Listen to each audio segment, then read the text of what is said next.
And action. Welcome to another action-packed podcast of the Action Podcast. I said that terribly. Good start, Paul. You want to try that again? Let's try that again. No, I'm fine with it. We are on episode 79, and today we have a doozy because we were able to catch the Marvels out, which is going to be released this weekend. So we'll give you opinions on whether to check it out tonight. A few other movies on tap. Marsh, King's Daughter, which stars Daisy Ridley and Ben Mendelssohn. Right. We also saw Priscilla, which is the story of Elvis and Priscilla from Priscilla's eyes, and that's written and directed by Sofia Coppola. That's right. Next, we have Nyad, which stars Annette Bening and Jodie Foster back in the mix. Haven't seen her in a minute. And then lastly, we have Fingernails, which is on Apple TV Plus and Minus. So we can check that out as well. So right. Pete, I'm excited to talk about this. Let's get into the Marvels, the long-awaited next installment in the MCU. Right. So we're gonna have two sections of this review, Pete. We're gonna have a non-spoiler alert section. We're gonna talk about that right now, and then we'll go into some spoiler alerts for those that want to hear some exciting stuff about the film. So first, give me your non-spoiler review. Yeah, it's always good to get the agenda right when we're doing stuff. So that's perfect. Yes. So the Marvels, let's get this out of the way right away. I mean, you should absolutely go and see this film because it's part of the MCU universe, right? Yeah. Did I even say MCU Universe? You can just say the Marvel Universe. The Marvel Universe. Say it out loud. You have to kind of stay a part of this journey. I personally feel with this movie, like I didn't really quite understand what was going on. And I was somebody that did a deep dive a year ago into everything MCU. And I went into it. I don't know anything about the comic books. I just said, you know what, I'm going to get into this. Even though I was already kind of invested in it, and I was so pumped. And then Endgame happened. And then after Endgame, I've just been on this perpetual state of like, man, I'm waiting for something magical to happen. And each time I go and see a film, even if it's good, like Ant-Man was good. Galaxies 3 was good. I'm just not blown away by anything so far, and this one is certainly a part of that. Is a part of that group as well.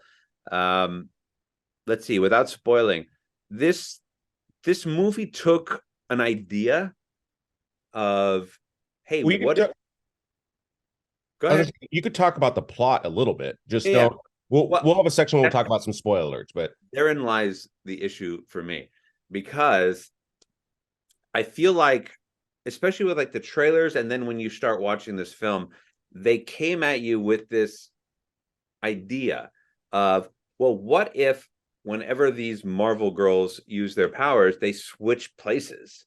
And somebody said, that's a great idea. Let's do that. Yeah.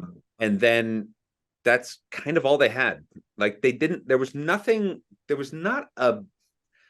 a progressive sort of story that sort of kept me engaged and wanted me to continue forward. I mean, you told me something about the ending of the film, about one of the 19 different end credit scenes that Marvel puts in their things, which I apparently miss every time. Yeah. That is absolutely vital. However, I would make the argument, just give me that piece of information, save me 2 hours of time. Yeah, because I would have been just as excited about that end credit scene if you would have told me that, versus me going through no story for 2 hours. Yeah, for sure. I think this movie, I think there's some things that this movie did right, and I think there's just some things where this movie, just like you're saying, just kind of goes in pace with the rest of this whole MCU, this whole new phase, right? I think we're in technically phase 5 now. But I think the biggest issue that all these movies are running into is the fact that we haven't had an Avengers film yet. And that's what kind of like motivated us to keep watching these, like the first go around. Remember in the first phase, there was only four or five of these standalone movies, and then we saw the Avengers, right? And we were all looking forward to the Avengers because we'd never seen something like that before. And that was kind of like the juice that kept everything Exactly. great. There was always like one movie, maybe two in between, something that kind of linked everything together, even though they were all connected. There was always like one, maybe two movies that sort of kind of kept the whole entire the whole tent pole of the whole thing kind of moving forward. Right now, the MCU seems scattered. It seems like it doesn't have. I think that they have got, look, here's what we're doing in phase 6 and 7. However, this phase 5, if you can just kind of hold on tight and just get through it, it will pay off in the end. But you're not building my confidence up fairly high right now. I'll be honest. Yeah, for sure. But let me tell you what's some of the things that this movie did well. So I'm going to go a little bit more into story. So I would say if you don't want to know about the movie, let's just call spoiler now. And I'm going to go into a little bit more details of the movie. So audience, if you don't want to hear any details, because obviously this movie, you might not have seen this movie yet, this is spoiler alert time. So keep that in mind. Okay, so what I think this movie did well is in the last couple films with Captain Marvel, she was almost like she's a loner, she's by herself, and she was kind of losing her character because she was almost like Superman, where it's just like she's invincible. And it's like, cool, you got no weakness, your personality is kind of going away, you're cold. You show up at the end and save the day. It's like, right. So it's like, all right, cool. She's like the ace, she's like an ace in ace in the hand. Awesome. What I think start with her. Yeah. What I thought this movie did well was they kind of brought her back down to earth, pun, and made her a little bit more human, even though she's not human. So I use that word loosely, but they made her more personable, and I saw more actual like emotion from her. Whereas again, before she was just cold and that, but what part of the storyline actually has her like caring about other people. And I'm not saying it was a great storyline, but I'm saying I did just like the fact that they softened her up a little bit. And I thought that was good because I thought she was just getting a little too far the other direction.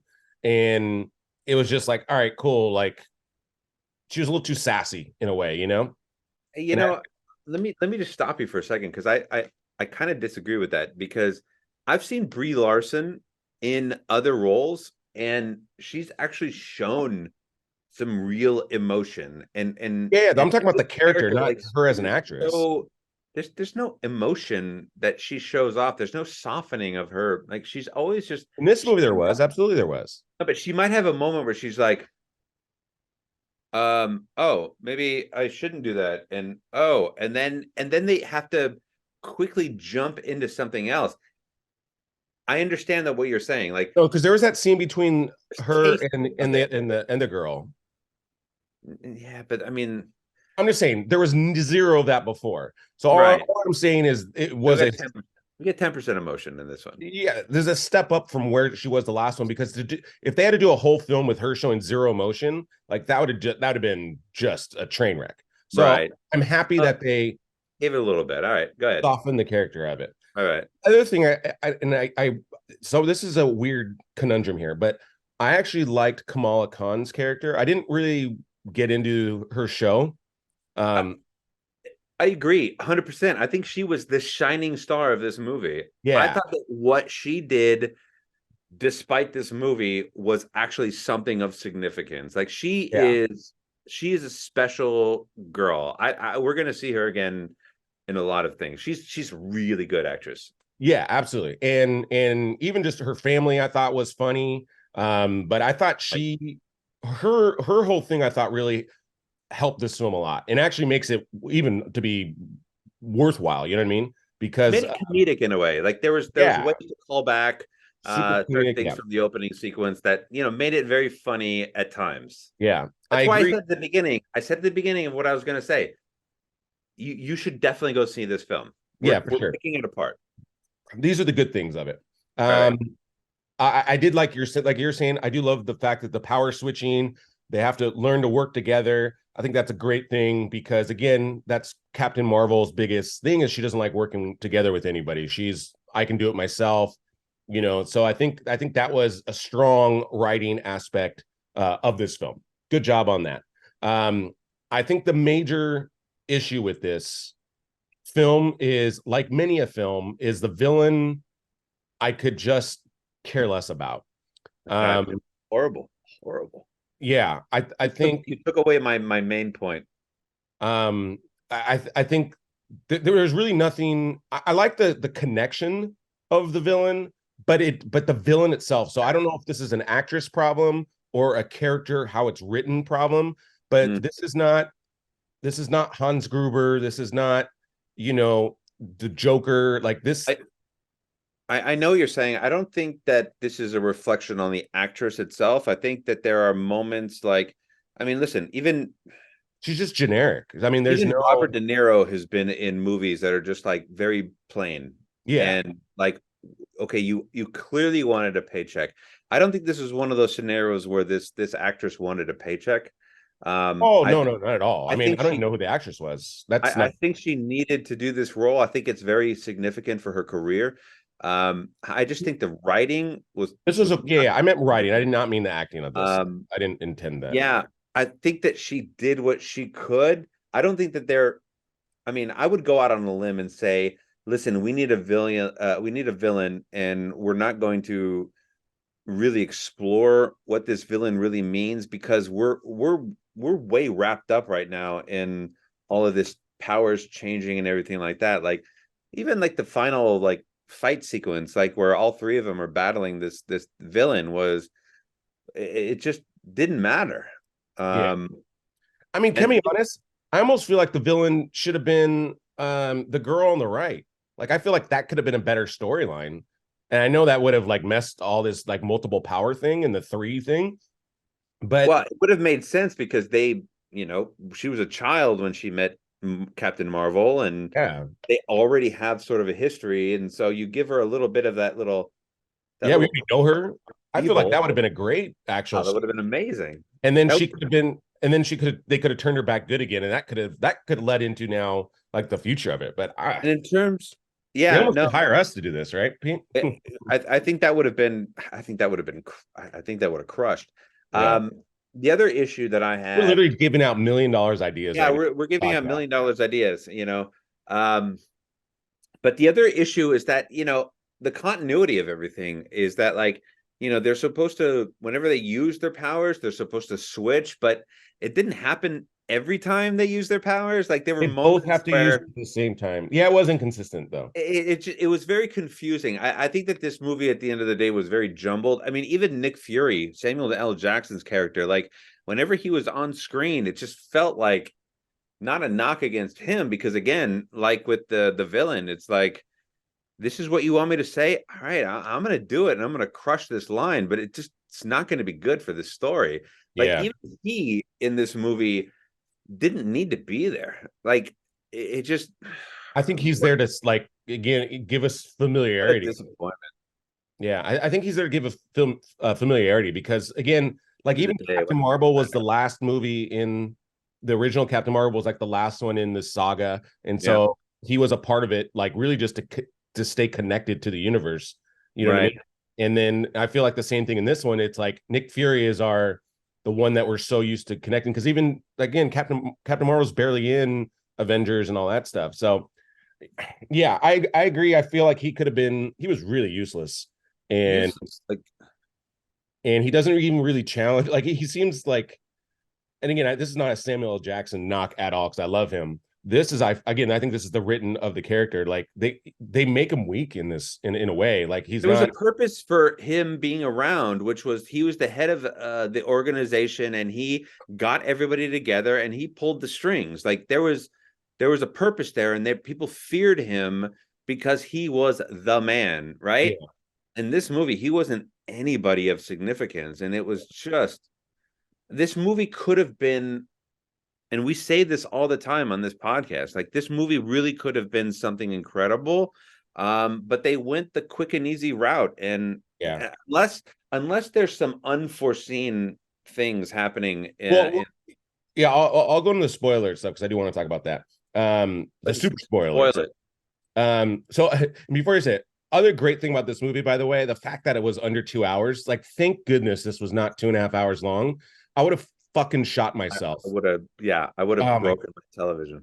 Dude, when I looked at the time and I'm like, oh, thank you for finally making a movie under 2 hours. If I had to deal with a 3-hour superhero movie, I would have been so pissed. If this was 3 hours long, my family would be dead.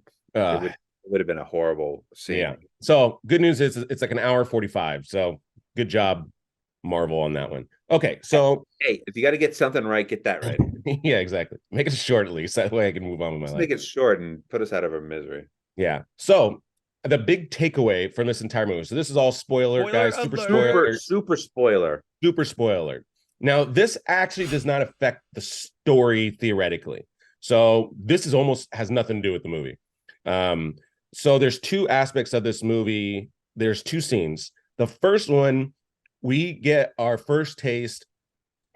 Beast is taking care of Monica, who's the girl on the on my right.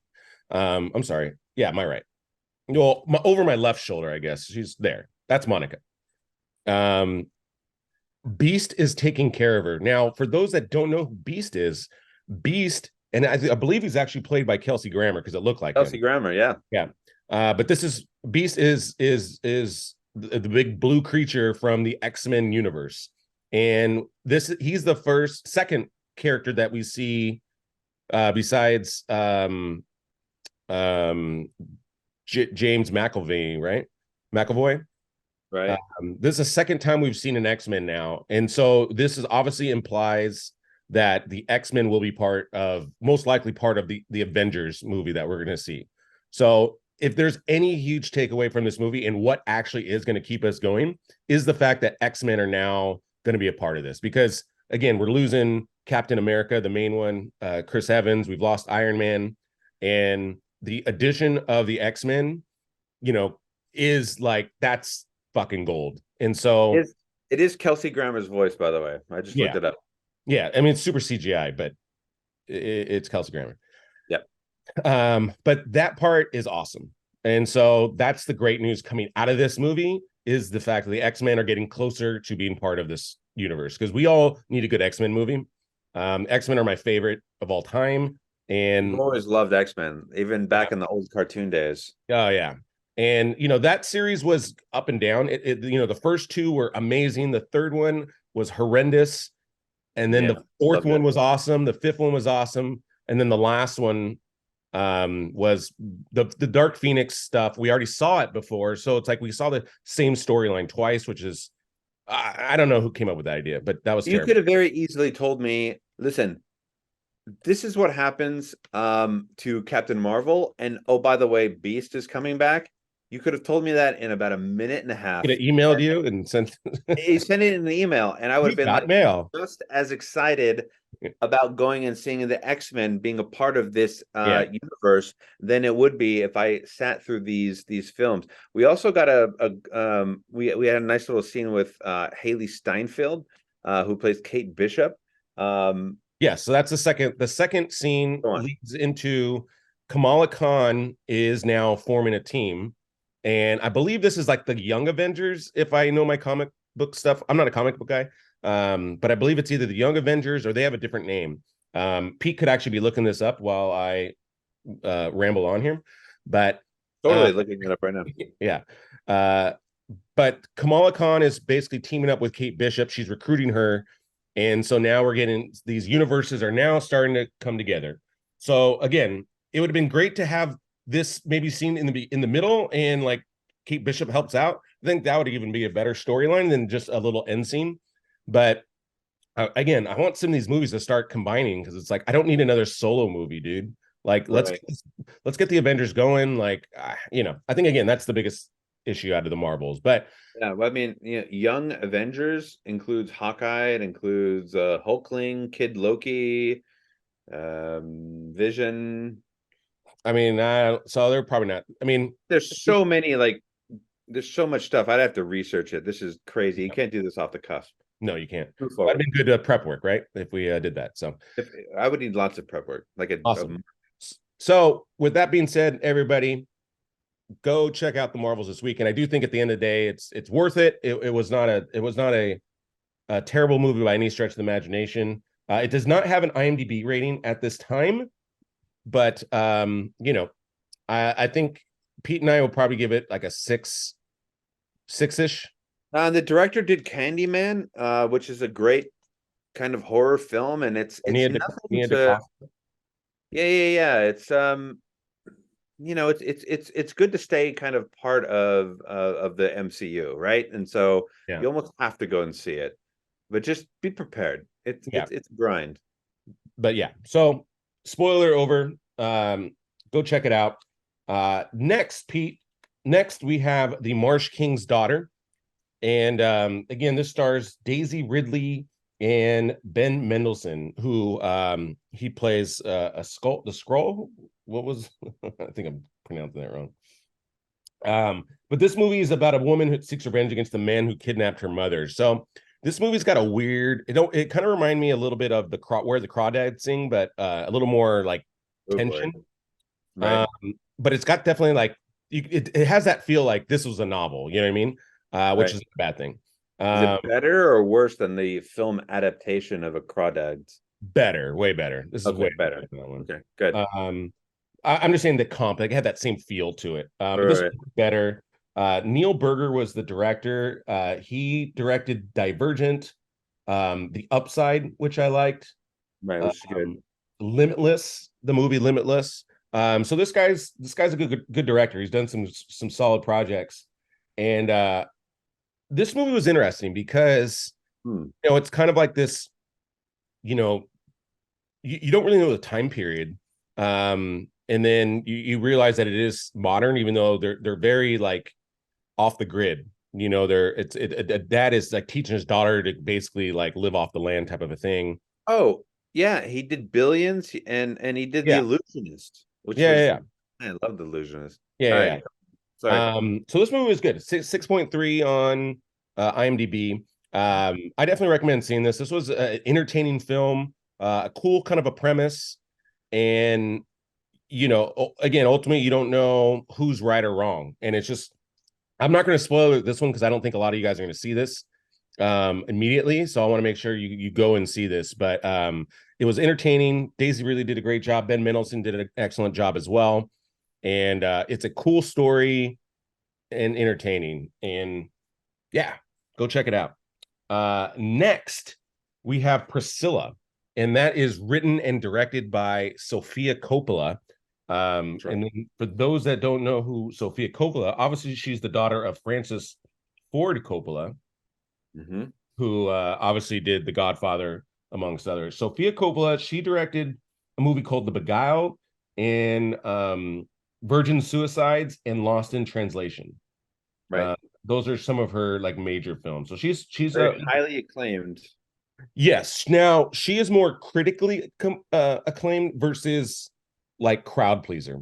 Her movies are typically a little bit more of a slow roll, a little more on the artsier side. So she's not for everybody. So I think that's important to know because I believe Priscilla falls in the same category. I think this movie started super strong. You're kind of in this journey right away, and ultimately this movie is the story of when Priscilla, I don't know her last name, I can't pronounce it, but Priscilla meets Elvis Presley when he's in Germany as a soldier. But he's already famous though. And so it's a cool backstory, and the story itself is fairly interesting. I think I just felt the movie kind of tailed off towards the end because I think there was no real story. I think it was really just about like a guy meets a girl, but we didn't really know a lot of what was happening with Priscilla. And I think that's really where this movie veers off is I didn't really know what her needs were, what like, her long-term goal was. It was just like, I just want to be with Elvis. And it's like, all right, cool. But that's not engaging enough. You know what I mean?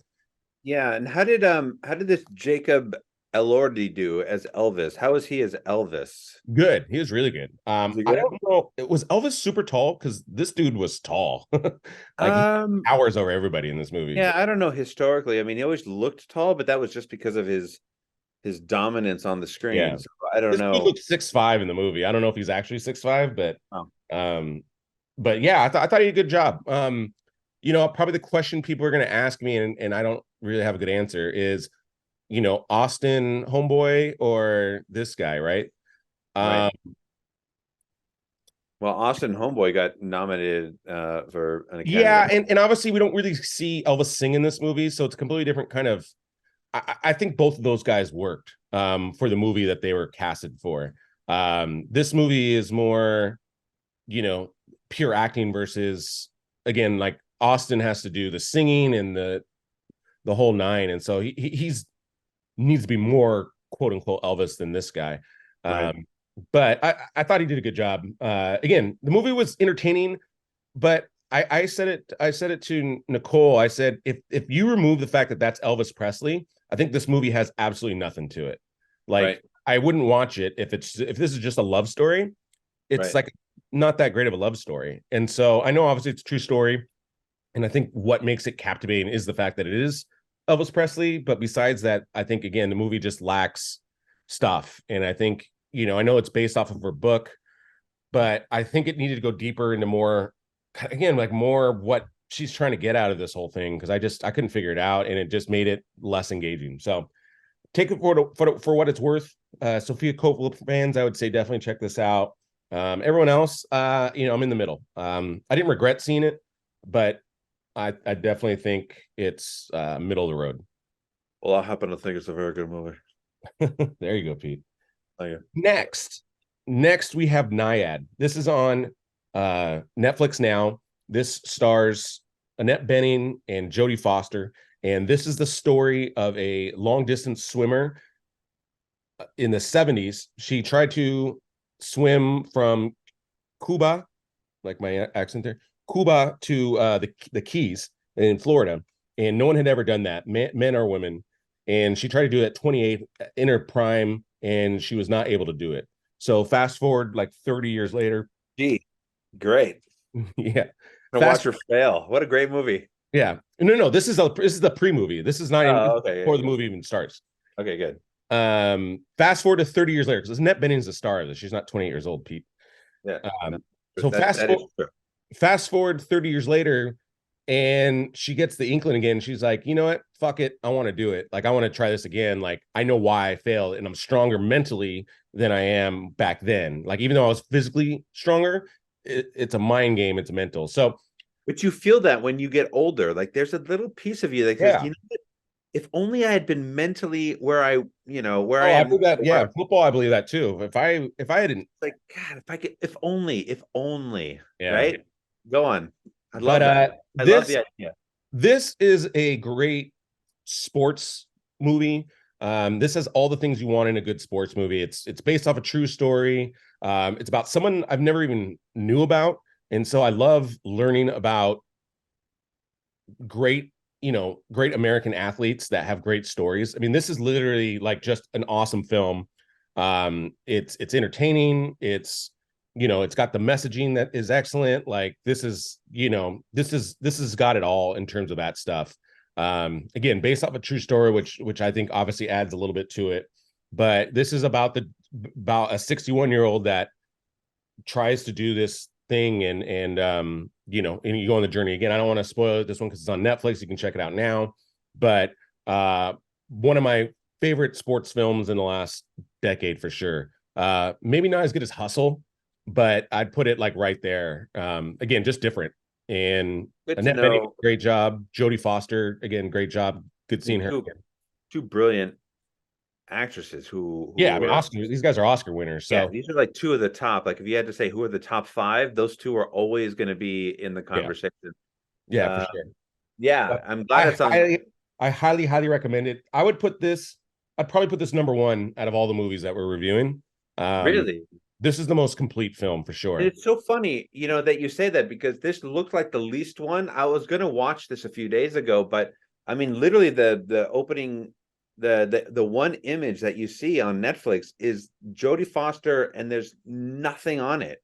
She's standing against like a blue sky or whatever it is, and yeah, the image itself tells you nothing about the film, and I knew nothing about it. If anything, somebody says Nyad to me, I immediately think like aliens, and the organization that searches for aliens here on Earth. Like, what Nyad is, it's a Greek word, and it's supposed to mean like warrior or something like that. And so it's her last name, but then NORAD. That's what I'm thinking of. I'm thinking of NORAD. NORAD. Yeah, that's right. Nyad is a Greek term, but yeah, that's what makes it kind of cool. They incorporate that in the storyline. But again, I love it. This is a motivational, inspirational type of film. I'm gonna watch it tonight. And honestly, like that's what makes it half of the good. It's like just a good movie. You know what I mean? Like you can watch with your kids. Right. It's just a good story. We all need this kind of mental tenacity. And it's, again, that's what separates it from all these other ones. All these other ones aren't necessarily like happy movies. So, it's a nice breath of fresh air to have a positive movie, with great messaging. So check it out. And then lastly, Pete, and I'll let you go first on this one. We have Fingernails. Fingernails. Which you can catch now on Apple TV Plus. But I think that this is another side, like you were talking about with NORAD, that there are certain movies that when you watch stuff, it's just like, oh God, I feel like I've seen this before, or it's a downer, or it's too violent, or whatever it is. This is a romance, and I don't know about you, but I love a good romance. For sure, with features, good love story, a good love story, and this one it's on Apple Plus TV, which you can go and watch today if you're subscribed, and I think you should be. I think that the way that this story was presented, I thought was very good. I'm not convinced that the subject matter itself warranted this movie, if that makes any sort of sense. Like, I think that the concept was a good one, and I think that it was executed as well as it could have been executed, and I think that it has a low ceiling. Yeah, I don't know, like when I started watching it, like it was very dry, and it was very sort of stagnant, but it did allow you to sort of get involved with the characters, and I think Riz Ahmed was phenomenal. I think Jessie Buckley was just really, really good. Yeah, I've never seen her in anything before. I've never seen her before either, but I think that they both really played these two roles really quite good. I didn't understand the necessity of taking somebody's entire fingernail. Like, why couldn't you just clip some of your fingernails? Like, I didn't understand like why you had to go through that sort of pain in order to find out. But ultimately, at the end of the day, what's her name? Jessie Buckley's character is with somebody that she... Back up. So in this world, and Luke Wilson is in this, and he's phenomenal. He's the director of this company that does a test that decides whether or not you are compatible in love, and it gives you a percentage. So if, let's use Paul and I for an example, for this example. If Paul and I were a couple, incestual couple, we were in love, quote unquote, we would go to this institute and we would take a test where they would rip off our fingernails and they would test those fingernails against each other. And if it was compatible, you would get 100%, 75, 50, 25, or whatever it was. 50% means that one of you is in love with the other, but then the other one is not. And so that casts some sort of doubt. There's a little flaw in that, though. Why couldn't a 50% also be like, we're both half in love? Exactly. And here's my sort of issue with the film itself. So that's the sort of premise. And Luke Wilson is very good in this, very kind of like, this is my dream. And but he's very dry and very cold and doesn't have a lot of emotion throughout the film. But this girl, I keep forgetting her name, Jessie Buckley. So her character is with somebody, and they tested like 100% or whatever. They're supposed to be together according to this test. But the whole idea behind this movie is the fact that it really questions: do you need other people? Do you need outside forces telling you or suggesting to you whether or not you're actually in love with somebody? Because her relationship with Ahmed is like, even though they ended up testing 50-50, it really does raise that question. I don't need these external forces, even though they're influenced by them, because they both feel something 100% towards each other. And it really does just tell you to just follow your heart and to trust it, and to not listen to outside influence, because the outside influence is clouding, and it's confusing, it's distracting. I thought this movie was brilliant to an extent. I think it was slower than it could have been, but I think the idea behind it was interesting. Yeah, it was an interesting concept. Yeah, I agree. And I think that Apple is continuing on with its string of really good, solid movies that you can't go wrong with an Apple movie so far. Yeah, I'll back that up. I don't know if I'll ever watch this. I enjoyed it. I enjoyed it. I don't know if I'll ever watch this movie again. No. I think I pretty much agree with everything you said. There's nothing I don't think I need to differ on. I mean, this is probably my least favorite Apple film. Sure. Again, I think this film needed to do a better job of pacing, because it's just like I said, there's some cool aspects to it, but give it to me in 90 minutes. I mean, this to me was a 90-minute film that would dragged out to 2 hours. And some of this, I felt like, again, you can do this a lot faster and more efficiently, I guess is the better way to say. But yeah, I thought it was solid. I think you definitely check it out at least once. More for, again, it's an interesting concept. Really good acting. I think that's the biggest takeaway. I think the acting is better than the directing in this film. Because really her eyes really do like tell a lot of the story, and that's something you that's a dream as a director, when your actor really can carry a lot of what you need in the film without a lot of the other techniques. And so Ahmed, I agree. Ahmed plays a character that is just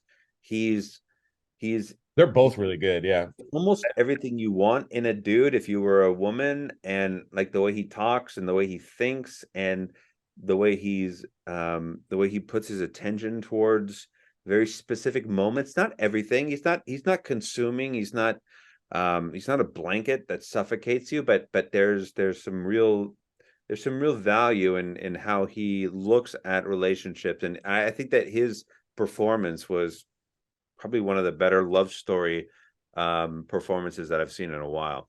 Yeah, I wouldn't be upset if either of them got nominated. I think they're both. This was two of the best acting performances I've seen all year. Yeah. This actually, now that I'm kind of thinking about it, this is actually kind of like your classic best actress film, where it's like the film is like whatever, but the performances are amazing. So this would fall a line with, this is not the complete films like a Ray with Jamie Foxx, where it's like, oh, not only is the acting amazing, but the film itself is great. But this isn't a situation where this movie happened to be at Cannes and you never saw anywhere else released and somebody got a nomination from it. This is like Room with Brie Larson. You can actually see this on Apple TV right now, and you can see what we're talking about. And it's not like, I've never heard of this movie. But this, where did this person come from? Did you ever see Room with Brie Larson? No. It's kind of similar. It's like the movie's like whatever, but then the performance was great, and that's what she got nominated for, and I think she won it for that. But it kind of felt emotion in that, unlike the Marvel. Yeah. All right, that's gonna wrap it up for this episode.